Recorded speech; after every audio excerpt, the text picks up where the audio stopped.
Muy buenos días a todo el mundo y bienvenidos a un nuevo Expreso con historia japonesa.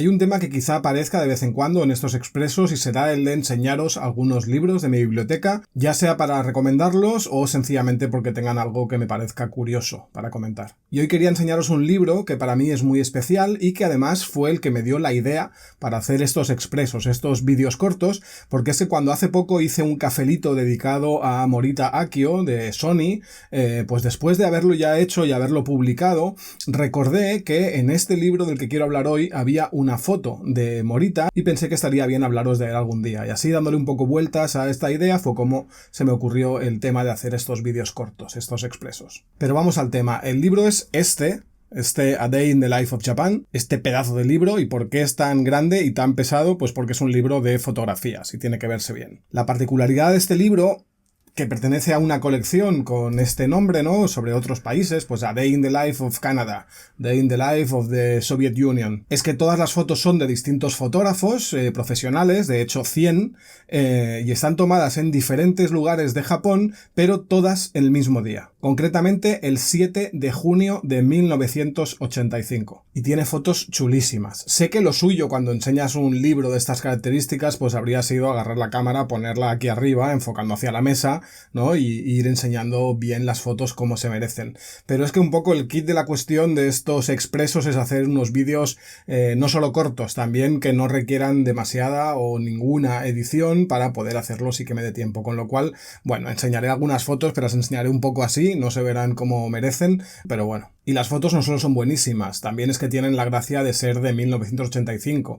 Unas fotos del Japón de los años 80, cuando el Japón estaba, podríamos decir, en su máximo esplendor. Y tiene, por tanto, ese aire tan especial de finales del periodo Showa, del que muchos somos muy fans. Las fotos están ordenadas cronológicamente a lo largo del libro. Hay fotos desde que sale el sol por la mañana hasta las 11:30 de la noche. Y en cada foto pues hay un pequeño mapa de Japón en el que te indica dónde ha sido hecha esa foto, además de, lógicamente, pues el nombre del fotógrafo y una pequeña descripción de lo que se ve. Y luego además pues hay algunos pequeños textos que te explican algunas curiosidades de Japón. Voy a enseñaros algunas fotos. Sé que esto es un poco aparatoso, pero bueno, tenemos este pedazo de amanecer, Su Majestad, el Monte Fuji. Aquí está la foto de Morita, que os decía. Retratos de gente diversa de un pueblo cercano a Tokio llamado Aikawa.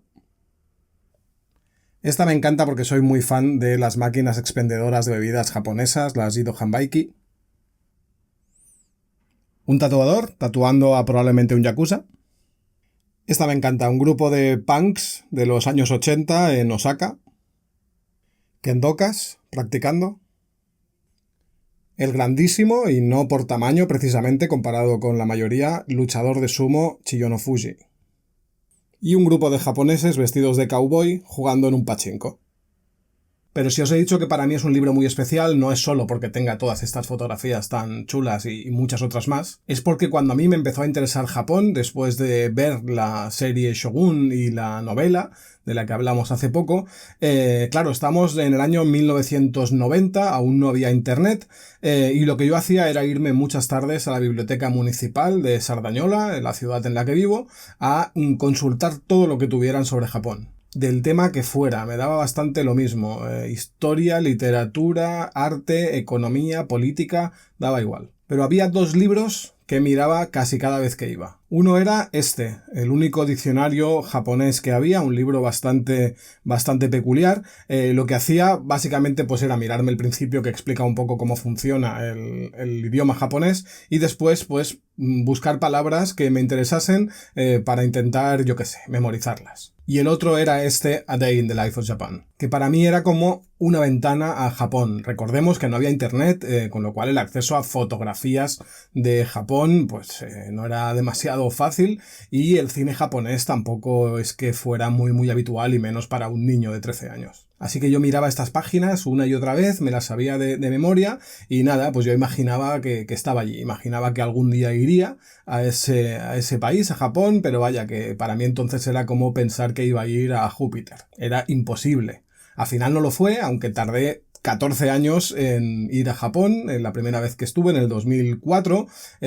Japón había cambiado un poco desde este 1985 del libro, pero la esencia seguía siendo la misma, y de hecho para mí la esencia sigue siendo la misma todavía hoy. Y para mí era un poco, bueno, como haber entrado dentro de este libro. Pero bueno, si os interesa, otro día podemos hablar de mi primer viaje a Japón en el 2004, porque fue un viaje bastante peculiar.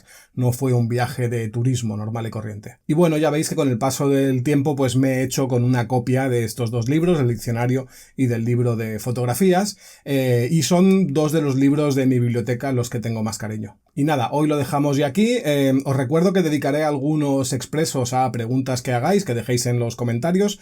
Me las iré apuntando y luego les dedicaré algún vídeo. Y bueno, lo de siempre, que si os ha interesado, pues que dejéis un like, que lo compartáis con gente que penséis que le puede interesar, que os suscribáis al canal, que dejéis un comentario, etcétera, etcétera, ya sabéis. Y nada, nos vemos muy pronto y hasta entonces, cuidaos mucho, que vaya bien.